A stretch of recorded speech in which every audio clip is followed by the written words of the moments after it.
Today, he's here to share with us fundamentals of language acquisition. Let's welcome Professor Stephen Krashen. Well, I have to criticize your introduction. There are a couple of important things you didn't say, and I'm very hurt. Not only do I have all these honors, but in 1976, in Venice Beach, California, I won a weightlifting contest. And Arnold was there. How about that? And my father was there helping me. That was so cool. Okay, let me tell you what I want to do today. I have several goals. I want to make your lives easier. I want to make your teaching more pleasant. I want to help your students make better progress. I want them to have a good time. And I want to save you money. Let's get serious and talk about money. Hablamos de dinero, cosa la más importante hoy día, okay? Money. Nobody has any money. So, I can save you a lot of money. First of all, as you may know by now, my books and my articles are free. I don't write any books anymore because nobody can afford them. But the ones that are old are listed on my website for free. My articles are free. I post them. They're on my website, sdkrashen.com. Don't ask my permission. You can download them. You can share them with your friends. You can use them for birthday presents, anniversary presents. You can send copies to anybody except Donald Trump. Got that? Okay, agreed. So I can save you some money. And of course, while we have the corona crisis, I'm giving as many talks as I can for free. So we've got to get the information around.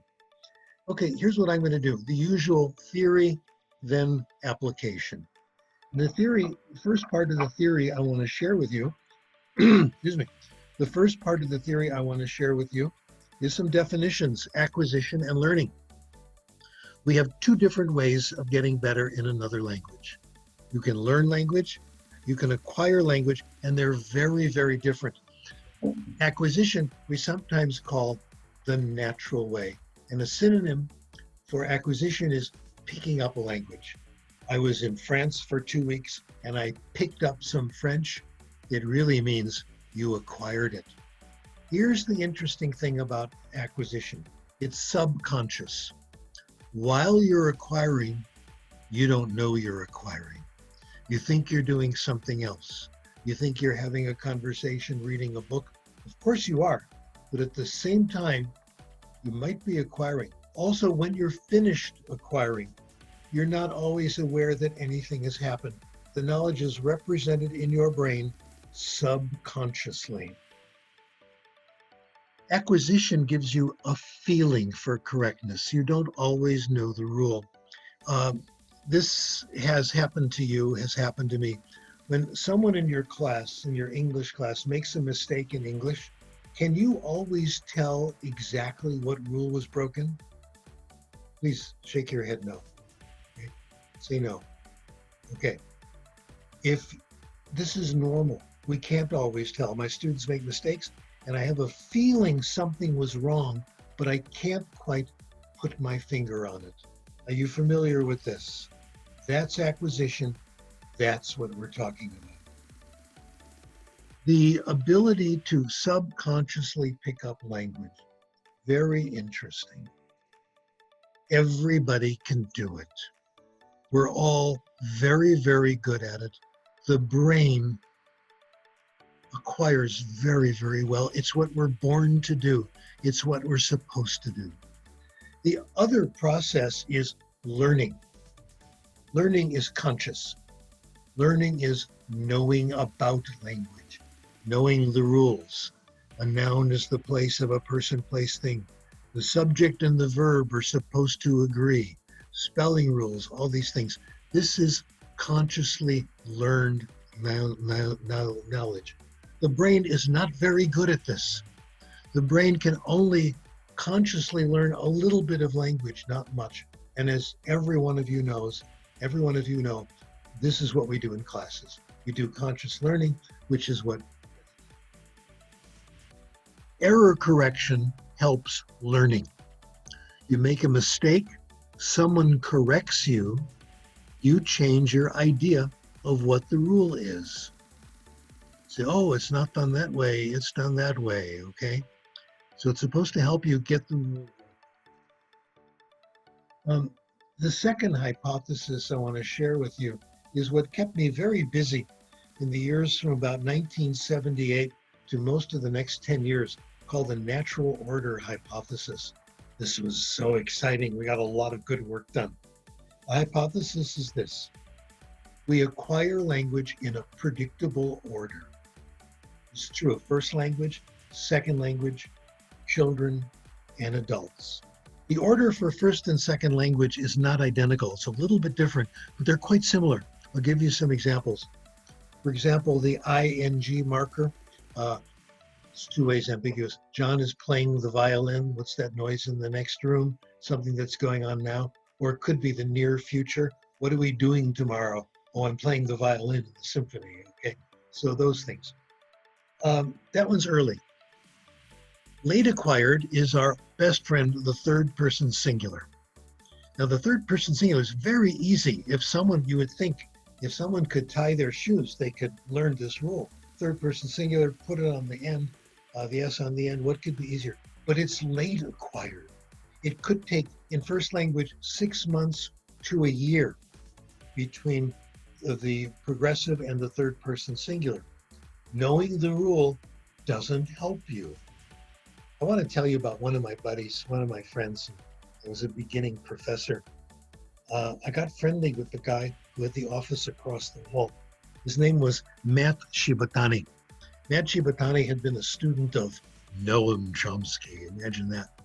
Matt Shibatani knew more about grammar than anybody I knew. Really nice guy. And every time I had a grammar question in English or Japanese, Matt knew the answer, and he explained it all very well. Matt Shibatani, PhD linguistics, Noam Chomsky, made mistakes with the third person singular. When he wrote, he didn't. But when he spoke, he sometimes dropped it off. Learning the rule is no guarantee. In fact, they have nothing to do with each other. Okay, some astonishing facts about the natural order hypothesis. Number one, you can't change it. You can drill the third person singular all day long and it won't help. Matt Shibatani knew that rule since he was 10 years old. When I met him in his 40s, he still had not acquired it. It's not from simple to complex. We just discussed that. And it's not the syllabus. I made this mistake. I've made lots of mistakes in my life. I keep making the same ones again and again. That's not a good sign. Chomsky helped me with this. Chomsky says, there's nothing wrong with being wrong. That is so helpful.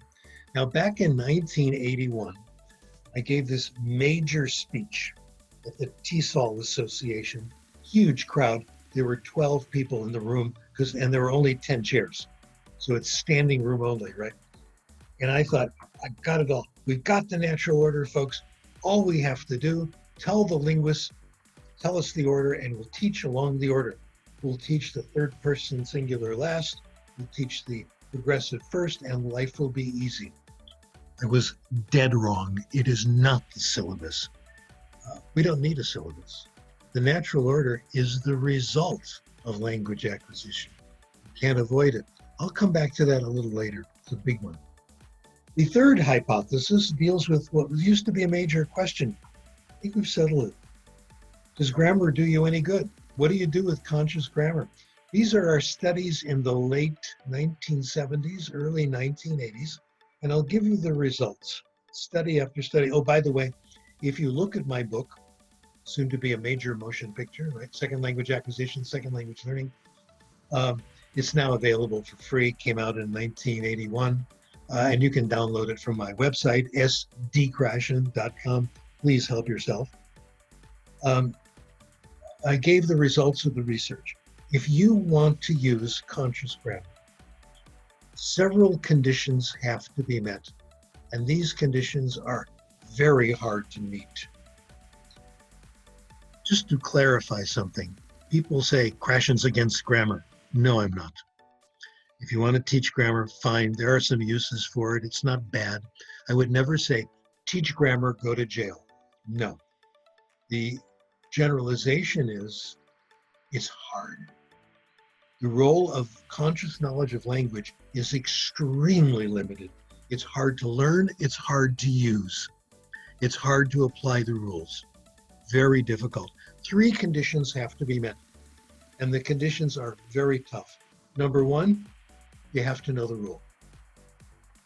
We don't know the rules. We know a tiny percentage.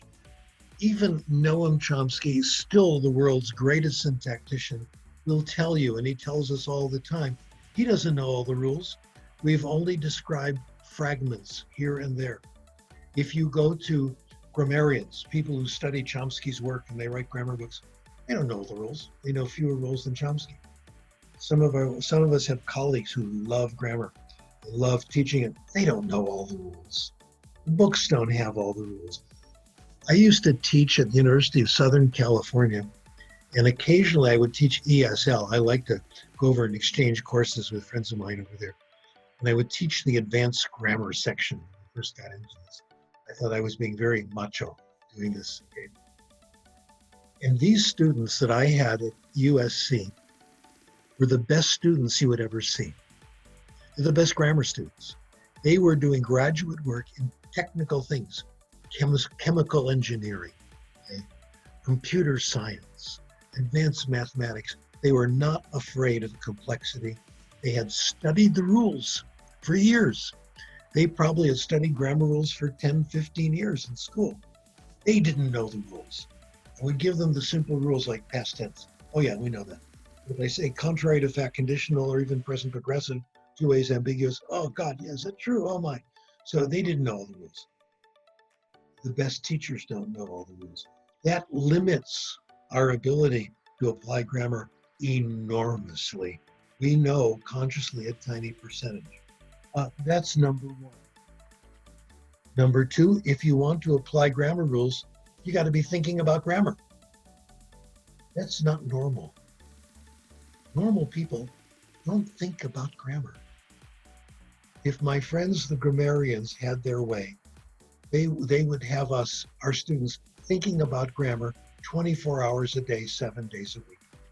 They have decided, some of them, that the reason we are here on earth is to master grammar rules, and think about them all the time, and try to apply them.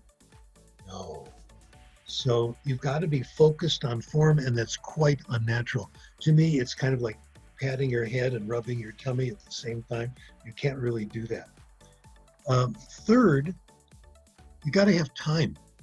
If you're in a conversation, you don't have time to think of the rules, apply them. Even if you know the rule, jam it in, get it, see if it's right, go back, because the other person's talking. A mistake we have all made, and I will confess, I have done this too. Done a lot of bad things in my life, and this is one of them. When I'm having a conversation in a language I don't know very well, I'll plan the next sentence while the other person is talking.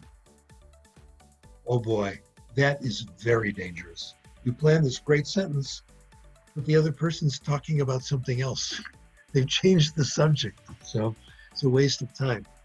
But we have found these conditions have to be met, and they're very hard to meet. The only time in life when these conditions are met is when you take a grammar test. Think about it. You take a grammar test. You know the rules. You've studied them. You have time to apply them because it's a written test. And you're thinking about correctness because it's a grammar test. That's where we find people thinking about grammar, and not very much, just a little bit. There's one place, more true confessions. Nobody's perfect, except for my son. And my daughter, she's perfect. Okay, enough of this emotional stuff. There's one time in life when you do this, when the conditions are met and you take advantage. In English, there are places where my version of standard English is not the same as what is accepted by so-called educated people, because language changes. There are rules that are changed, and I have not caught up with it. I haven't acquired them. My favorite example, it's and its. ITS, IT apostrophe S. I know the rule consciously. When I'm writing, I have no idea which one is right. I have no feel for which one is right. I haven't acquired it. I have to look it up about once or twice a week. Say, oh yeah, that's the one, etc. You got to get those right because it looks bad. You're supposed to be an educated person. You know, it's like your tie is missing or clothes are wrong or something like that. So occasionally I'll do the grammar check and I'll make sure I got that right. That's about it, folks. No other reason that I can think of for doing it. Okay, so the conscious grammar is weak, but not entirely useless. Now the big one, take a deep breath. Now we're going to talk about how language is. We acquire language in one way, and only one way. And we understand what people tell us, or we understand what we read. We get what we call comprehensible input. This isn't an alternative. This isn't something to help you. It's the way it is. The evidence over the last nearly 50 years now, 45 years, has just converged on this. I am not the only person who says this. I didn't invent it. In the field of literacy, Frank Smith, my colleague, was talking about this before I was. Oh my, I remember in the late 70s, early 80s, I found his book called Reading Without Nonsense. It was in the 80s. I picked it up. I sat down and read it in one sitting. I couldn't believe it. He had never heard of me. I had never heard of him. His area was literacy. How do we learn to read? There it was. We learn to read by understanding what's on the page, and it's absorbed subconsciously. This was a glorious moment for me because it was a confirmation from a completely different direction. I contacted him immediately. I said, I want to come to your next talk. I think you're a genius. Okay. He even invited me to his house. We've been great friends ever since. His colleague, who recently passed away, a wonderful man, Kenneth Goodman, had a very, very similar idea. Same idea around the same time. One of these famous doubles that you see in science, like calculus, was discovered by people at the same time. And as a lesson to all of us, Kenneth Goodman and Frank Smith got along very well. There was no competition. Friends until, unfortunately, Dr. Goodman passed away last month. Massive evidence in favor, all slightly different. In the field of second language acquisition, I'm still not the first person to think of this. One of our friends, your friend and mine, James Asher, the one who invented TPR, total physical response, he basically stated the comprehension hypothesis in his work. It's the same idea. I made friends with him too. He was wonderful. Still is. A guy in San Diego, Leonard Newmark, basically said the same thing long before I did it. These are people I quote all the time who had the very same idea. Turns out Leonard and I share an aunt and uncle. Isn't that bizarre? Boris Newmark married Anne Krashen, and I ran into him at their 50th wedding anniversary. Leonard, what are you doing here? It's my aunt and uncle. No, it's my aunt and uncle. We got a great conversation. Anyway, so again, this is not my idea. So I can brag about it and say it must be right because I'm not just pushing myself. Since then, the evidence has been absolutely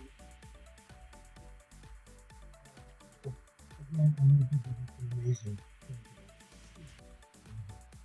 Number one, acquisition is something the brain does well, and it's effortless. No work, no study, no suffering, no hard concentration. Number two, it's involuntary. Given comprehensible input, you must acquire. You have no choice. I'm going to give you a quick language lesson and illustrate this. I'll use a language I'm sure you have heard before, and probably 20% of the audience may even speak. And I'll give you two lessons, and you tell me which one is better. Here's lesson number one. You have to watch me. Das ist mein Kopf. Oh, wrong lesson. I'm sorry. I started out with lesson two. Forget what you just heard. Can't do that, can you? That's involved.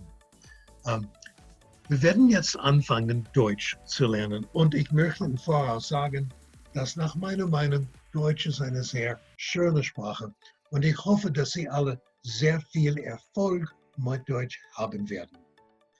What do you think? Good lesson so far? If I kept talking to you like that, you think you'd pick up German? How about if I repeated it? Would that help? How about if I said it louder? How about if I wrote it on a chalkboard and you copied it down? Or even better, I'll write it on the chalkboard, I'll erase every fifth word, and you guess what the word is. None of those things matter. None of those things mean anything. Here's lesson number 2. Das ist mein Kopf. Kennen Sie das? Kopf, ja? Ja, gut. Hier sind meine Ohren. Stellen Sie das Ohren? Ich habe 2 Ohren. 1, 2. 2 Ohren. Hier sind meine Augen. Verstehen Sie das? Ich habe 2 Augen. 1, 2. Und hier sind meine Zigaretten. Meine Zigaretten. Ach, wo sind meine Zigaretten? Ach, ich habe keine Zigaretten. Zigaretten sind nicht gut. Nicht gut. If you understood lesson number 2, not every word or more, but more or less, I did everything necessary to teach you German. We acquire language in one way when we understand it. If you understood what I said, you acquired whether you wanted to or not. There's no such thing as motivation to learn a language. You make the input comprehensible and very interesting, people will acquire. They have no choice. We are made to acquire language, and I think we're made to acquire language through comprehensible input. Unfortunately, comprehensible input has been the last resort. We've tried everything else. This is the only thing that works. Now, what about the ability to speak? Frank Smith pointed out years ago that in literacy and language, we have confused cause and effect. The ability to speak is the result of language acquisition. And if you look at all my boring studies on my website, you'll find studies where this is true. You increase input, that increases output. You increase output, you just drive people crazy, make them uncomfortable, and you never get to acquire anything. So the ability to speak is the result of language acquisition. We acquire language by input. I want to give you a short version of the next hypothesis and go back to cousin Leonard, who said a lot of very interesting things. Leonard, he said, if you want to teach language this way, by giving them messages they understand, you got to make them interesting. Otherwise, people aren't going to pay any attention to them. My thought in the last 4 years or so, 5 years, we really want to do for optimal language instruction is to make them so interesting they forget they're listening to another language or reading another language. In reading, we call this lost in a book. When I read in another language, I always have books that I really like. I never read anything because it's in German and French. I find an author that I just can't wait to go to the next page. That's what we look for. We call this compelling input. I got the idea, got the term, in fact, from a guy named Csikszentmihalyi Mahali. I won't spell it for you. I'll spell the name of his book, which is Flow, F-L-O-W. It's really good. He says, you're in a state of flow when you're so absorbed in what you're doing that the world disappears around you. It's only you, what you're doing. My favorite study that his colleagues did was the famous motorcycle study. They interviewed young men, Japanese, in downtown Tokyo. Their hobby was to go downtown at 1 or 2 in the morning and ride their motorcycles really loud down the streets of downtown Tokyo. And they asked them why, we asked these guys, why do you do this? Their hypothesis was they're doing it to impress the girls. Probably a little bit of that. It's true, but the girls are not there on the street at 2 o'clock in the morning, okay? Their parents won't let them out anyway at that time, so Good thing. What they said was interesting. I'm on the motorcycle. Nothing else exists. The world disappears around me. I don't know who I am. My sense of time, space, and self disappears. This is what we're going for. And the best way of doing that, and the first thing ahead on all this, is stories. Stories hypnotize us like nothing else can. But let me go through the rest of the theory and we'll get to stories again. We think language acquisition is gradual. It happens slowly. You don't acquire a word by learning it in 20 seconds or seeing it in a comprehensible context. It happens slowly. Our colleagues at the University of Illinois did the original studies on this in English as a first language, and my graduate students and I replicated this for second language as well. Here's the conclusion. When you're reading or listening, and you come across a word you don't know, but the context helps make it comprehensible, you have a pretty good idea what it means. You don't get the whole thing right away. You get a little piece of it. And each time you see it, you get more and more, till gradually you build up the whole meaning. Their claim, very rough estimate, each time you see a word in print, you get about 5% of the meaning. You're not even aware of it. And gradually you fill in not just the dictionary meaning, the synonym, but how it's used, what kind of mood it gives you, whether it's a happy word, sad word. You get a good feeling for the context of the word. So that means you got to see it 15, 20 times, which is pretty much what the research says. So context is good. Context is the way we get most things, but one shot isn't enough. Most contexts are helpful, okay? But it takes time. Can we trust context? Yes. The common example is context can fool you. It's deceptive. If you see a picture of a man doing this, you don't know if that means hand, finger, over there, whatever. Then you get more context and gradually it gets straightened out. Otherwise, we could never acquire language. We could never do it one word at a time. You don't get 50,000 vocabulary words with 50,000 trips to the dictionary, 50,000 flashcards, write 3 sentences with each word. It doesn't work that way. Let's go to application, the traditional thing. And here's a new vocabulary word for you. The Conduit Hypothesis. It's very good for your career to make up new vocabulary. And make sure it's not really clear what you're talking about. And people think you're a lot smarter than they are. Anyway, I'll make this clear. The Conduit Hypothesis says we go through certain, again, predictable stages in moving from the lowest level of languages to the higher levels of language. And each one is a conduit to the next. It's a passageway to the next. It leads to the next. I'm going to talk about 3 stages today. The first stage everyone goes through, I hope, stories. In first language acquisition, children hear stories. I went through this. I had stories everywhere. I still lead a very privileged life. My mother and father were wonderful. I don't know why, but my sister's always been nice to me, and I've never done anything for her. She called me in the morning and said, "How you doing?" That kind of stuff. She got me stories. She had me listen to stories on the radio. My parents read me stories. There were stories everywhere. We had stories in school.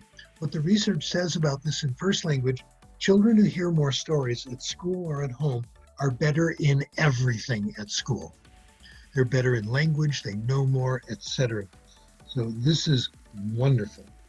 The kids who don't like to hear stories are children whose parents don't want to read to them, don't want to tell them stories. And that's a small percentage, just like 5-10%. Most grown-ups love to tell stories to their kids. They still love grandchildren. Tell stories to their children, it's fine.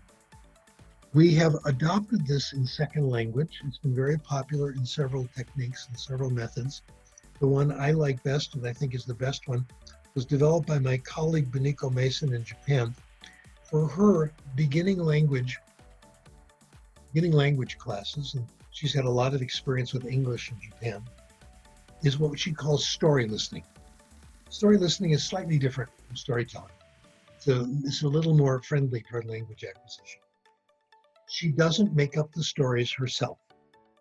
She gets them from tried and true sources, stories that have stood past the test of time.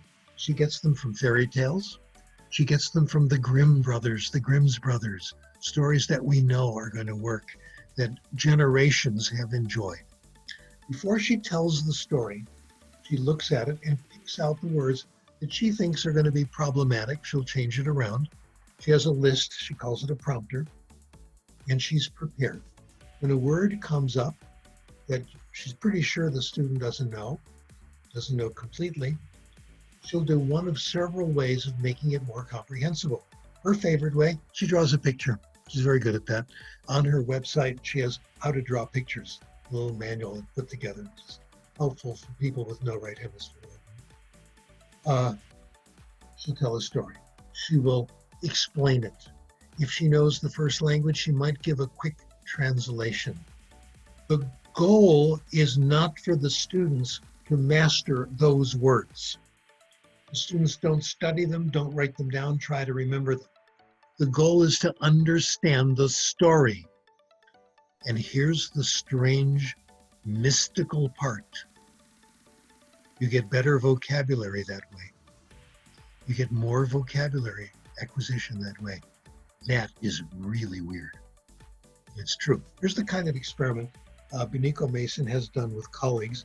They're on her website, and some of them on mine that I co-authored. Condition number 1, tell a story. That's it. Then at the end, when it's over, no students just focusing on the story. They get a quick test whether they can remember the words, usually a week later. Give it time to fade away. Then condition 2, they hear a story, and then they do vocabulary exercises to confirm the vocabulary. So they really have it. Write 3 sentences with every word, draw a line from the word to the definition, etc. Now, when you give them a test, they do better. See, it works. You should combine methods. No. She then realized when you add the condition of study the words and do exercises, it takes more time. She then computed words acquired per unit time. The ones who only heard the story acquired more words per minute than ones who did story and exercises.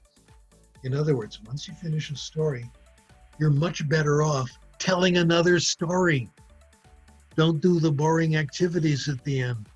Oh, you guys who come out with textbooks are such good ones. People have understood the stories. Here's my criticism. I'm going to make life easier for you. I'm going to destroy your livelihood and income.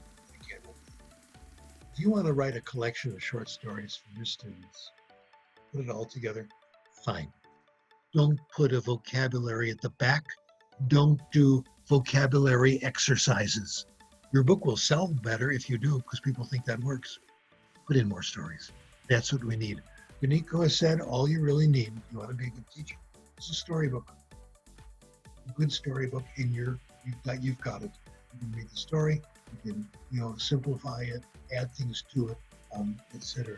So stories is the way it happens. Our whole lives are based on stories. Everybody loves stories. I'm not only going to help your language acquisition and your language teaching, I'm going to help your social life. I'm sure it's fine, but I want to help you a little bit. Let's say you're invited to a party and you know you're not going to know anybody. Strangers. You may know one person, and that's the one who invited you.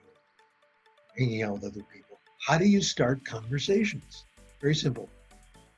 Turn on Netflix or whatever you have. Watch the last 3 big movies. Go up to anybody and say, have you seen Terminator 49? Wasn't it great? Okay. Everybody you'll find someone who's seen it or has seen one of the big movies. Everyone has an opinion, and they're usually very happy to talk to you about it. We understand literature. The discussions you have friendly with your pals about movies are the envy of every literature teacher. You talk about what it meant. You can talk about the casting with the scene, the technical part, but it is the story that counts. Children's literature knows this, I think, better than adults. You can talk to anybody about Harry Potter. What is Harry Potter about? You can have a conversation. It's not just about magic. It's about the kids and their friendship. It's about Hermione. One of my students wrote a paper about Hermione. Was Hermione smart? What a question. She figured out how to do time travel so she could take 2 classes at once. They got so eager for knowledge and all that.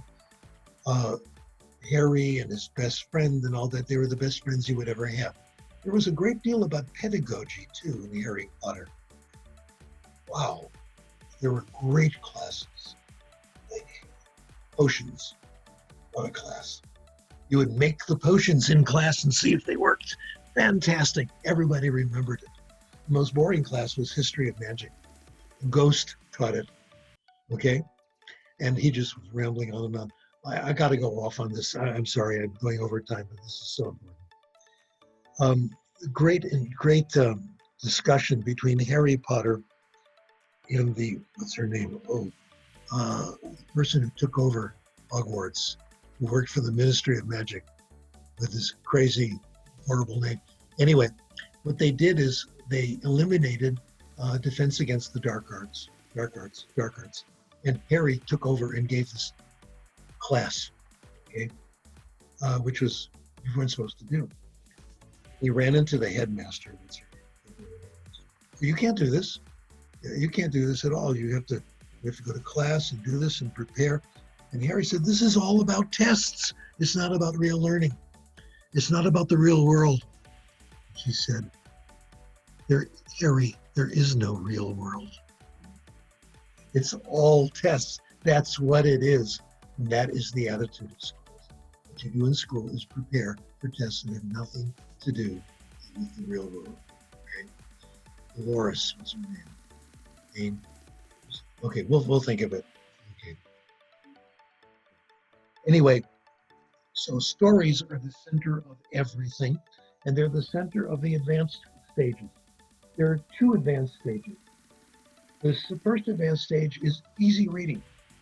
Lots of easy reading, for the most part, whenever possible, self-selected. You want reading to be self-selected insofar as possible. I remember my French class in high school. I got a passing grade after 4 semesters. And my French teacher was a really nice guy. He didn't understand language teaching. He was a wonderful man. He said, "I'm going to give you a passing grade if you promise never to study French again at this school," because he didn't want to be blamed for my terrible performance in French. My French today is okay. I'm telling you, it's not so bad. Here's what happened in French class. You got lesson number 1, a story. And it was Jean and Marie Dupont and their strange children, okay? Boring as ever, because the goal of each story was to pump in certain vocabulary. The word for enfant, the word for père, mère, parents, all that stuff. Grand-père. And not very exciting. The kids get these words anyway, can't help it.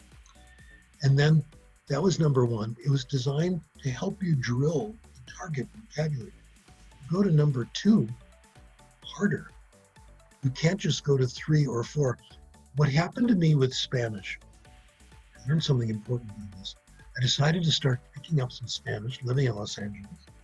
And I had this idea. I'd go to the USC library. I took out 10 grammar translation Spanish books.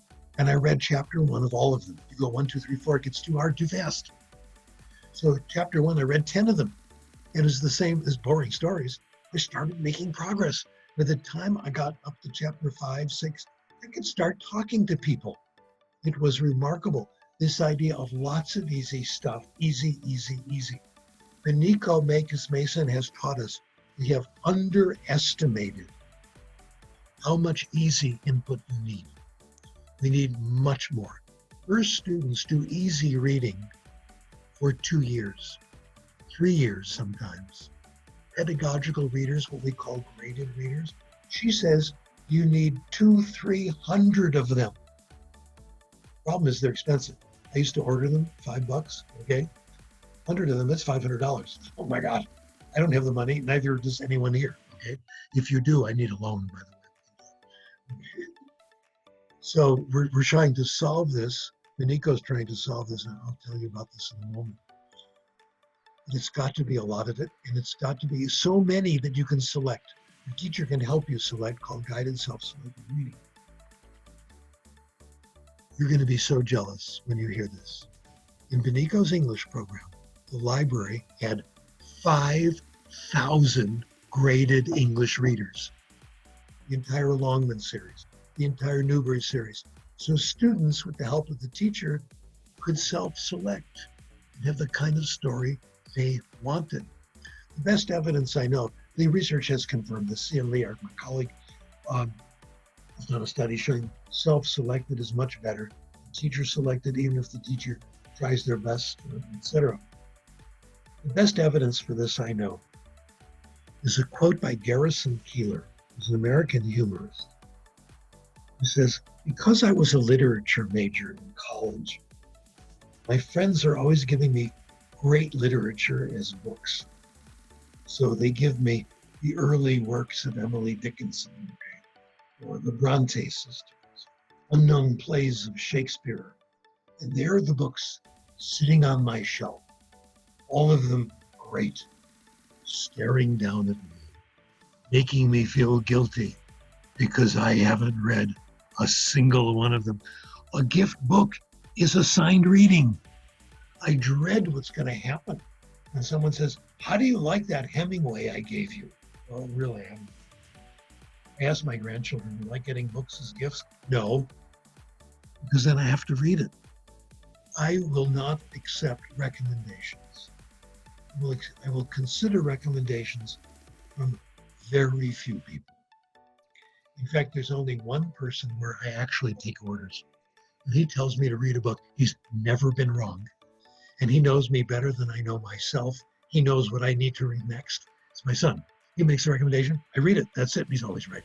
He's always right. It's usually some different kind of science fiction. I like that, etc. So this is good evidence. We want self-selected reading. Our goal is not to bring our students to perfection, but to bring us to the point where they can improve on their own. Reading is the way to do it, where they can read self-selected fiction on their own and continue to improve. I just wrote a short paper. The California ESL organization allows me to publish short papers in their newsletter. I love it. They're no longer than 450 words. You know, do your job, okay, and that's it. Anyway, I've been writing short papers on this. I wrote a short paper on fiction. I said nearly everything we have comes from fiction. Self-selected fiction is the source of our vocabulary. It's the source of our spelling, Donald Trump. It's the source of our writing ability. There's more. It's how we know about the world. Other research shows that people who read fiction on their own know more about everything. They know more about literature, of course. They know more about history. They know more about science from reading novels. I have a wonderful example of this. I just called my cousin Evelyn 2 days ago. I'm buying books for her, and I'm telling her it's tax deductible because I mentioned you in my talks. My cousin Evelyn, who was one of my mother's best friends, niece-aunt relationship, is now 93. Oh my goodness. She's telling me about things she regrets in life. She wished she knew more about the law. She's always wanted to know about the law. Her late husband, Marty, really nice guy, my cousin Marty, he had a law degree. Never practiced, but he knew a lot. And she always envied that. If you know a lot about the law, you do have an easier time getting through life because so much of it is this technical stuff. So she said, you know what I'm going to do, Stephen? I'm going to take a course in legal affairs. I said, don't do that. Read the books of John Grisham.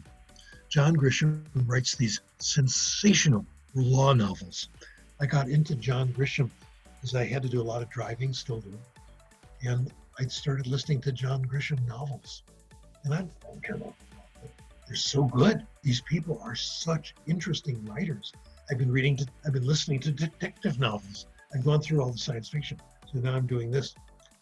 And I'm learning about the law. I'm learning about how the police work. I'm learning the details. I told Evelyn, read 10 John Grisham novels. It's worth a year of law school. Fiction is where we get this information.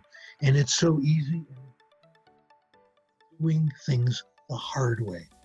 The reason we go to school is to prepare us for life. The reason, what it does is tell us about all these things, all about law, all about how detectives work, legal history, all this. And it helps us discover our profession. It helps us discover what we like and what we want to do. High school, elementary school should be massive amounts of fiction, having a good time. You don't have to achieve the highest levels. You just need to do reading. I'm going to conclude with one major application of this, one major need. If we want this to happen, to save you money again, books have to be available. And I don't care if they're audiobooks. I don't care if they're books on tape, books you listen to in the car, if they're print books. They're all very, very powerful. We need to fund our libraries. Libraries. Did I mention libraries? Let me say it again. Libraries, folks. Libraries. I've been involved in a couple of studies that I think are they are the most important I've done. I've done these with Jeff McQuillan, C.N. Lee, Christy Lau, my former students and trusted allies. Well, I'll tell you about a couple of these, and we're not the only ones who found this. We know that kids who, when the school has a good library, reading scores go up. We've seen this again and again. But the one we did, I think, was really, really compelled. Keith Curry-Lance is the name I was thinking about. Some of the great work in this, Keith Curry-Lance. This is public library and school library, with the same results that McQuillan has found it. We looked at the PEARLS tests.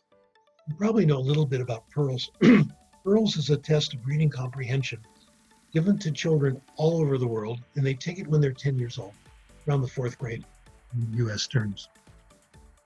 And everybody goes crazy. PEARLS scores. Did we win? Did Italy beat France? Did Argentina beat Brazil? Did the United States beat Canada? And it's like a contest. Alfie Kohn, one of my heroes, says the scores should be reported in the sports section. Okay? We won, big parade. But we didn't worry about that. Instead, we got all the data from them and all their questionnaires, which is right there on the website. You can download it and do it yourself. And we used the fantastic USC computers, the easy stuff, simple regression analyses I did myself because I couldn't wait. I wanted to see how it came out. And here's what we found. They had measures of everything, which they didn't bother to use, so we did it. It's always good in research, by the way, to use other people's data, other people's methods. You are honoring them by doing it. It's the best thing to do. Then you can compare your results. Anyway, we ran the stuff through. Here's what we found in 2 different administrations of the PEARLS examination. Number 1, the biggest predictor of literacy, poverty. Negative, no question. No question. Kids in poverty had the lowest score. Every country, everywhere you turn, and this has been replicated again and again. You know, school people don't seem to know this.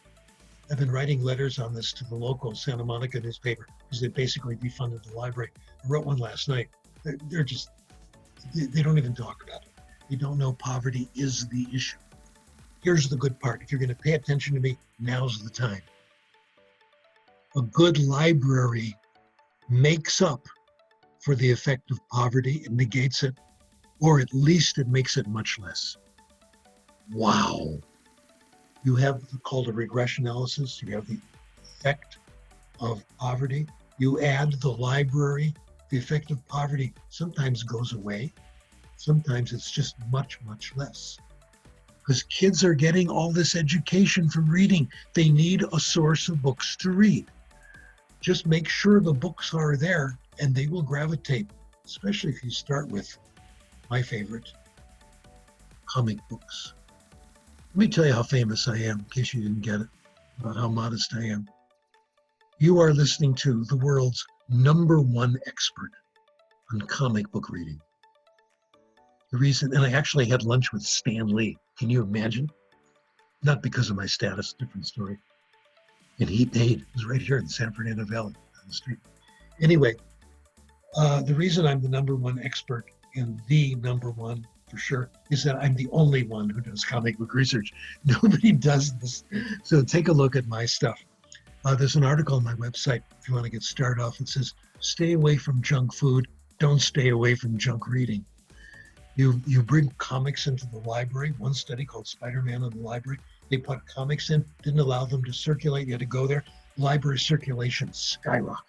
Kids came in, read the comics, started finding the other books. So they got to be, I think this is a wonderful study that should be done. Comic books have very sophisticated plots, thanks to Stan Lee, who's made them more complicated. I go to the movies. I watch the Marvel movies. I go to the DC movies. I'm very interested in Wonder Woman lately. Saw the Wonder Woman movie. There's going to be another one, etc. They're amazing. The plots are sophisticated. Spider-Man is one of the most important characters in American literature. The superhero with problems. Don't get me started. That's the idea. Get kids interested in reading what they like. Their narrow interest. They won't stay with these ebooks. Our studies have found this. Leave kids alone, they go on. They don't want to be bored. And they keep gaining in vocabulary. They find out more about the world, and it helps them see what their role is in life. School is not responsible for all of this. Our job in school is stage 1, story listening, and part of the second stage, guided self-selected reading. So they reach the point where some authentic literature is comprehensible, then they're off and running. We don't need return business. We need to get them started. That's the way to do it. Well, I should end this with some confessions. I still do them wrong. And so do you, so we might as well have a therapy session. When I heard Alfie Kohn give a talk near where I live, it was amazing. He talked about a term he brought in called undertow. Like if you're swimming in the ocean, you got to watch out for the undertow. This is an area where the water can pull you into dangerous areas. There's a wave underneath the surface of the water. It can be very dangerous. And he said that traditional pedagogy, like grammar, has an undertow. Here's what happens, why I don't like to read graded readers with dictionaries. I'm reading some stuff. I found an excellent author, Graded Readers in Spanish. I read about 5 of her books. They're very good. I'm going to write her tonight. And tell her that the last one is like a graded reader version of the Book of Job. You know, getting down, getting up again, all this. I was riveted. I thought it was great. But she had a dictionary in the end. You know what I did? I kept looking up the words, even though I knew them. I wanted to be sure. I couldn't help it. The undertow was so powerful. Now, when I read real Spanish, I've read Isabel Allende, finally. Why didn't you tell me about her? Wow. I read Zorro 2 years ago. It's very good. I didn't want to look up anything. My colleague, Bill Van Patten, has been writing really great stories in Spanish. And it's a dictionary, and oh gosh, Bill, why did it? Oh no, in his books they're hard. I'm getting more vocabulary, even though they're harder. Because I get that little bit, it's going to come back, and if it doesn't come back, don't worry, you'll see it again. So I have to get over this business of having to check. The presence of the dictionary makes it hard to resist. That's the problem. And here's another way where I've been guilty. And some of us have this. I love grammar. I got a PhD in linguistics. You can imagine that. And I loved being in the program because we read the complete works of Noam Chomsky. What could be sweeter? I'll tell you what I did with Chomsky's book. The second course I took in syntax, the textbook was Aspects of the Theory of Syntax. I opened it up, I understood nothing. It could have been written in Bulgarian. It didn't matter. Then I ignored the course. I went to class, I didn't pay much attention. And I started reading Chomsky from the beginning. I read Syntactic Structures, his first book, totally comprehensible because it's for newcomers to his area. Then I read Current Issues in Linguistic Theory, et cetera, et cetera. After a month, I had worked my way up to aspects of the theory, and the class was completely transparent. I understood everything. I love that stuff, but I am a member of a lunatic fringe group. I would say maybe 5% of the population thinks that's interesting. I think it's wonderful. Maybe some so do you, but it's not the way normal people do. Unfortunately, these are the people who become language teachers, who think grammar is beautiful. We have to get over this. I'm working hard to get over my undertow of grammar. I think the easy way, there is a cure, find things that are so compelling you don't even think about it. I've discovered one author in French who writes great science fiction. His books are that thick, and I stick with him. And he's the only author I'll read in French. He's got plenty there. There's a lifetime of reading, etc. German, okay, I will admit what I do. It's very hard to find German books really interesting in science fiction. I've been reading Star Trek in translation. I admit it, but it's great fun. I don't care, I have no shame. So to repeat, it's subconscious acquisition, subconscious comprehensible input that makes the engine go. Our job is to bring this into classrooms, input that's comprehensible and compelling. That's it. That's all of pedagogy. There are ways of making this happen. Our job is to bring students to the point where they can get it on their own. And that's the secret, that's the goal of all education. That's the goal, to bring you to the point where you don't need school anymore, where you can learn on your own. Our other job is to help students find out what they're supposed to be doing with their lives. Picasso said that. He said the secret of happiness, find your interest, develop it, give it away. If there's time, we can do some Q&A. Okay, some questions and answers. Thank you very much.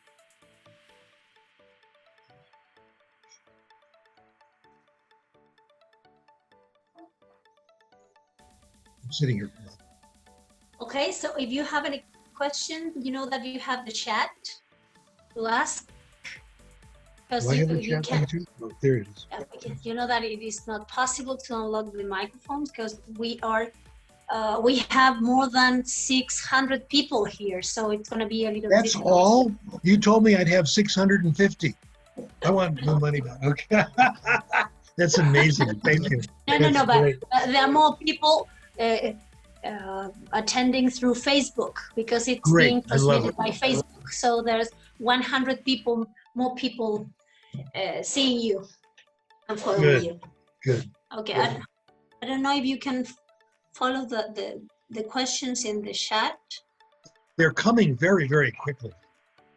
Yeah, they're coming quickly, but well, probably this one, Professor. What do you think about teaching a foreign language using the L1? That's okay. If you're using the L1 to make input more comprehensible, fine. Like occasionally looking up a word, that helps. Or what some people do, I've done this, it's not a bad idea. You're going to read a very hard book. I'll probably do this with my next Isabella Allende because she's so good. Oh my gosh, I really want to get to that point where I can read her easily. Read the first chapter in English, then go on and read it in Spanish. Nothing wrong with that. Get a little background. And this is the basis of bilingual education. We give the children good subject matter in the first language. Then when they get it in the language of the country, they've had some background, it's easier to understand. So if we use the first language to make input more comprehensible, wonderful. If we're using the first language for concurrent translation, okay, si dijo algo en español, if I say something in Spanish, if después en inglés and afterwards in English, that's not doing anybody any good. Okay, so the concurrent translation doesn't really help. Good question. Good questions are defined as those I have prepared answers to. Who's your favorite French author? Bernard Weber. Bernard Werber, W-E-R-B-E-R. He wrote a 3-volume set about ants, les fourmis.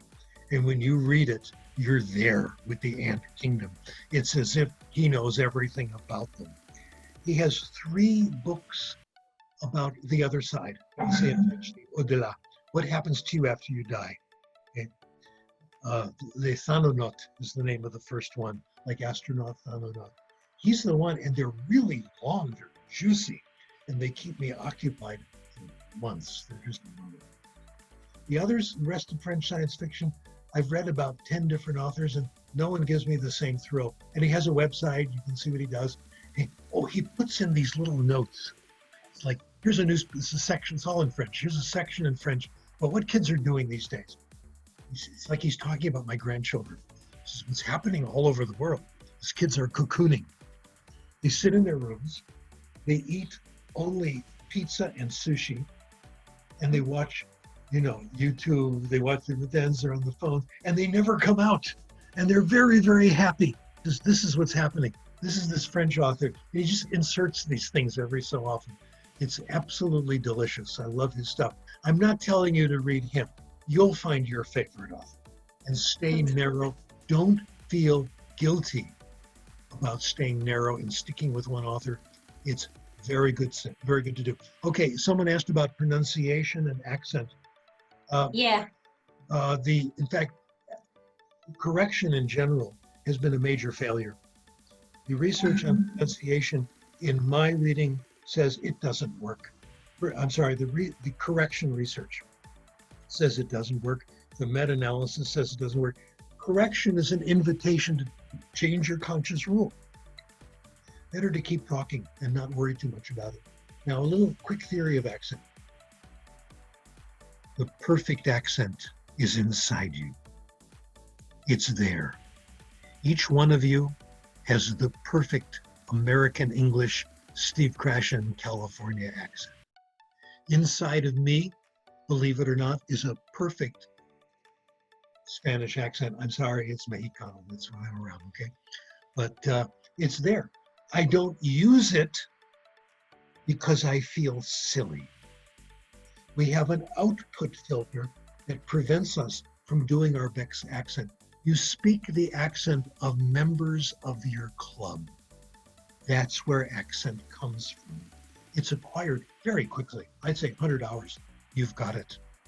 You speak the way your friends do, who make you comfortable and feel like you're one of them. Some examples, the famous alcohol study, accent gets better in about 1.5 ounces of whiskey. It lowers that filter. It doesn't stay very long, then the alcohol wears off, and if you drink too much alcohol, you get sloppy. But scientifically, it's very, very interesting. Another study, Earl Stevick published this, another one of my heroes. He taught a class in Swahili, and he taught for the Foreign Service in Washington. Only 3 students. There was one who's really good, one in the middle, one who wasn't so good. The top one had to leave. He was transferred. The middle one immediately got better because he didn't have the inhibition of this person who was better. And here's my favorite example. My French is one of my other languages. I'm okay. I'm all right. I have been told that in general, I speak French sometimes without a trace of a French accent. My French is sometimes horrible. Sometimes I speak French pretty well. I'll tell you about a time I spoke French pretty well. I went to Paris. I took my wonderful daughter with me. She was about 12 at the time, and she was going to a French school at the time. Her French was really good. And I made an appointment. We meet in coffee shops. Business goes on in Paris. And I met with a local sociolinguistics professor doing some interesting work. I wanted to know what she was up to. She spoke about 200 different languages, but English wasn't one of them. We spoke French. There was nobody there. There was me and this very interesting French professor. It was captivating. Her ideas were really exciting. My daughter would come over every so often and say, "Dad, you were really cooking. Wow, that was great. I didn't know you spoke French that well." Of course, there's nobody there. The subject matter was really interesting. And this French professor was very friendly. She didn't make me feel inferior because of my French. In fact, we forgot all about what language we were speaking. opposite happened. I worked in Canada for a semester, and I did some research on content, teaching language through content. And I worked with a French team and an English team. And when I went back up there, and we worked on the papers. And I met with the French team, and I led the session in French. A room we worked in, kind of a big lecture hall. Everyone on the team were friends of mine, and I felt very good with. The other was a French teacher. I sat in her class all the time just for fun. We had great conversations. My buddy Uribe, what a nice guy. He brought his daughters over on Saturdays, and we went out roller skating and everything. The language was always French with him. He was one of these, Quebec, One day I was doing my act with these, leading the discussion with these very good friends of mine, and not even thinking that I was speaking French. It was going very well. The door opened, and a stranger walked in. I thought, oh God, I'm probably making every mistake in the world, probably sounding like an idiot, and there's nothing I could do about it. My French collapsed on the spot. I was unsure of what I was saying.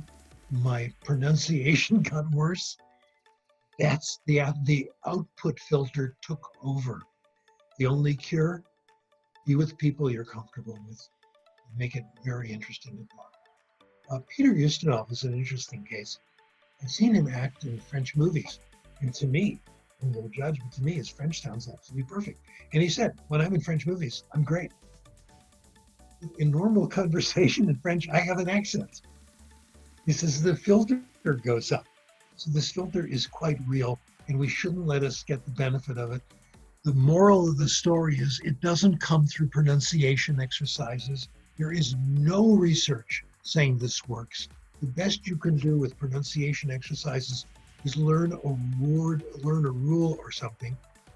And when you think about it, you can get that thing right, which is a very limited use.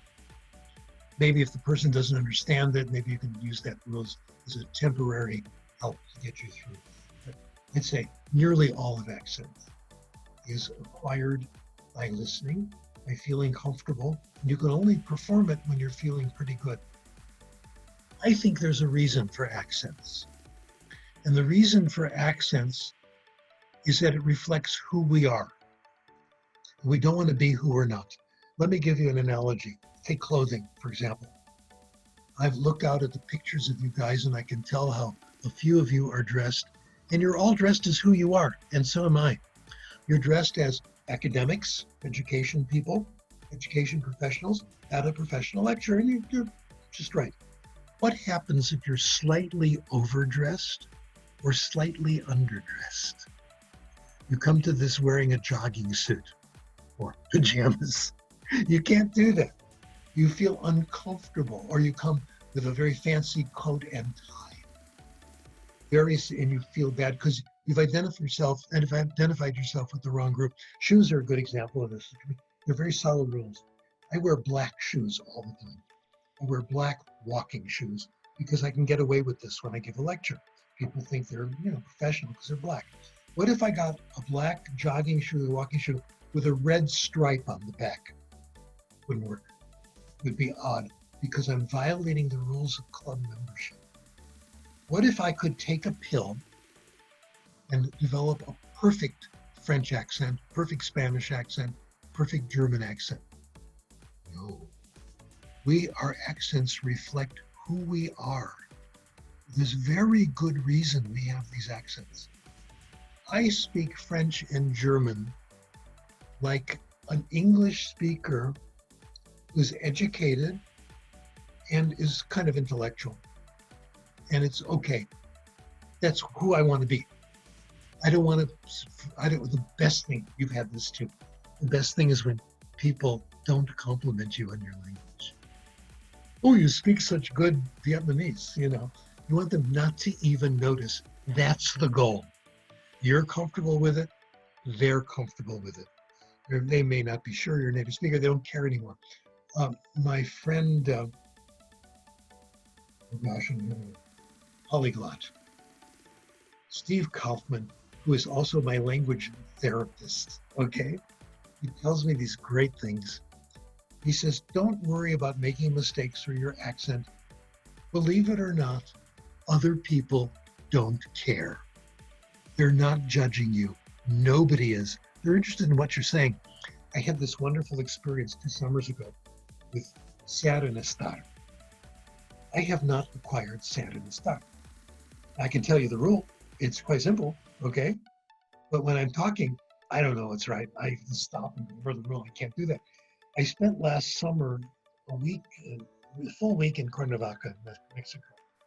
And I lived at the home of a family who ran a language school. And I spoke at one of their conferences in English. And at lunch and at dinner, we always ate together, me and 7 language teachers. And I've known these people for years. They're really pleasant. And I decided the only way I'm going to get through this is if I decide I'm not going to worry about ser and estar. I don't care how it comes out.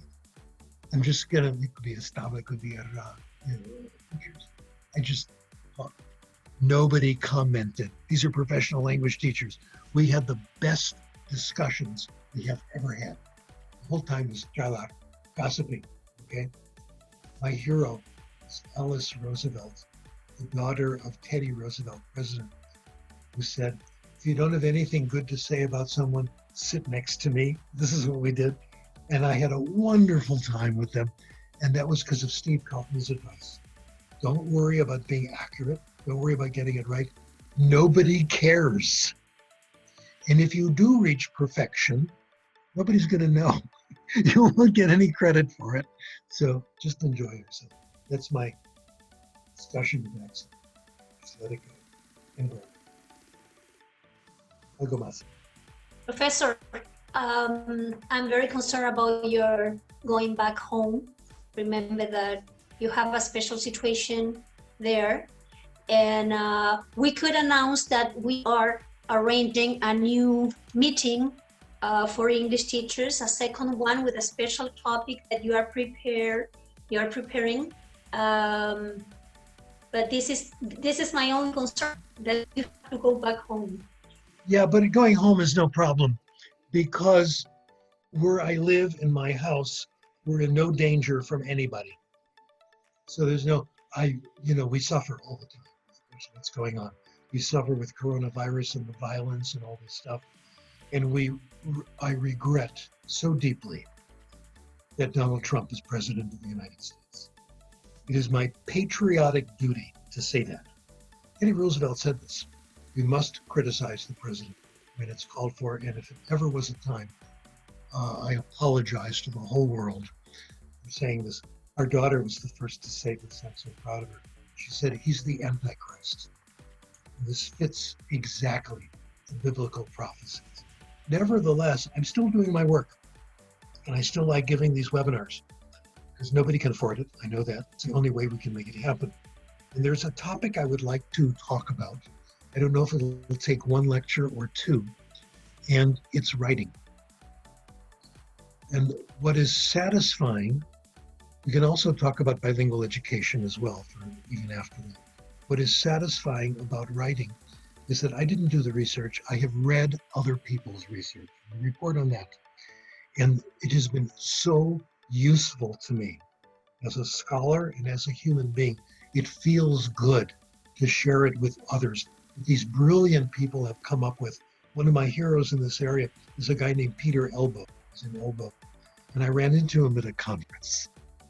We were both guest speakers, and I was able to thank him for how he has made my life so much more interesting and so much more profitable.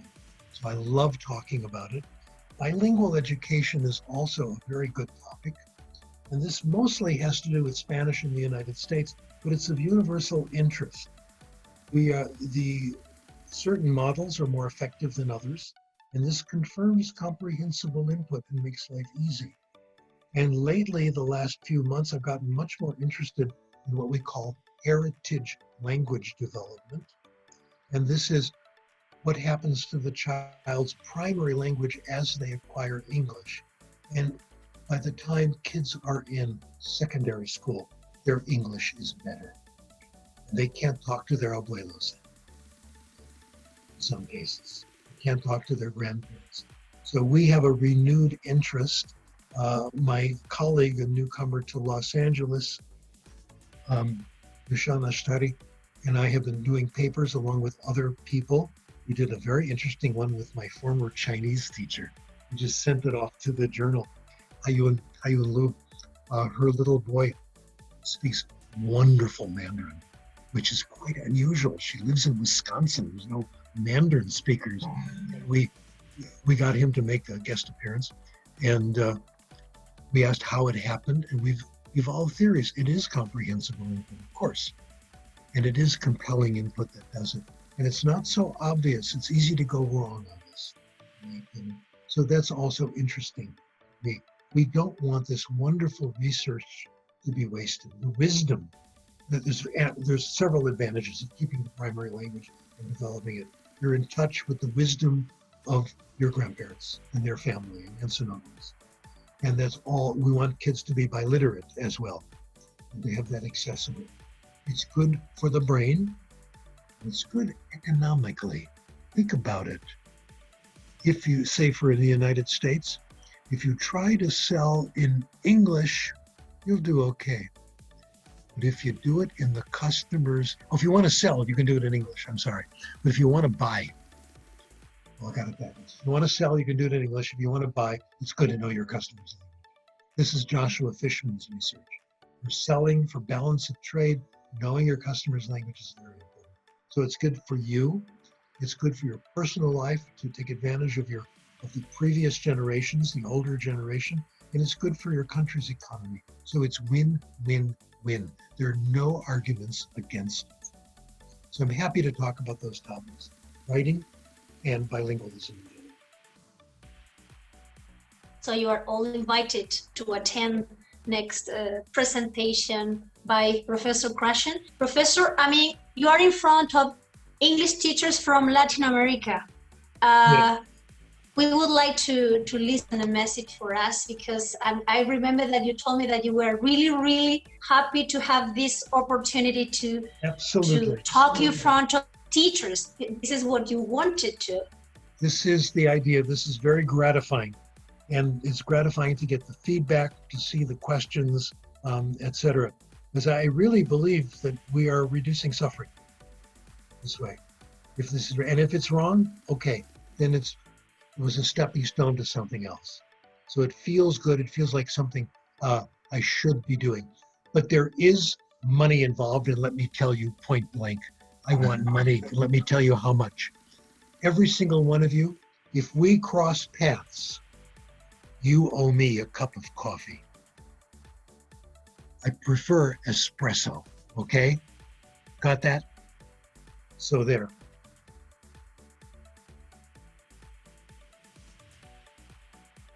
Okay, we really appreciate your presentation today. Please, everybody, show that you're clapping. Thank you. Thank you. I think that I represent most of my colleagues' feelings. It has been an honor. It has been a pleasure. Thank you very much for sharing all what you have researched all these years, what you know, and thank you for the simple way to do it. I think that we appreciate that from you. Thank you so much. And I have a thank you to make as well. I have to thank Nishana Ashtari, Professor Nishana Ashtari, for helping me with computer problems. Oh my God. And she served me coffee. Isn't that wonderful? For no extra charge, I got coffee. She used to have some little food here, I think. So this is great.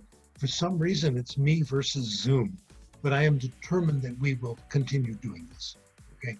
And thanks to Dr. Ashtari for helping us out. Thank you, sir. Thank you, everyone, for attending today. It has been wonderful to close this professional development program. We will be waiting for you for the next events, for the next cycle of training sessions with different expert guests. We are really, really glad to have finished this with this presentation with Professor Krashen. Thank you very much. Gusto Take care. Mío, really. Thank you. Okay. Thank you, sir. Hasta la próxima. See you soon. See you. Thank you very much. And thank you for your understanding because of the faith that we have. Thank you for your understanding. You were very generous with your time. I appreciate it. Thank you. We'll have to do this. Bye. Like Star Trek.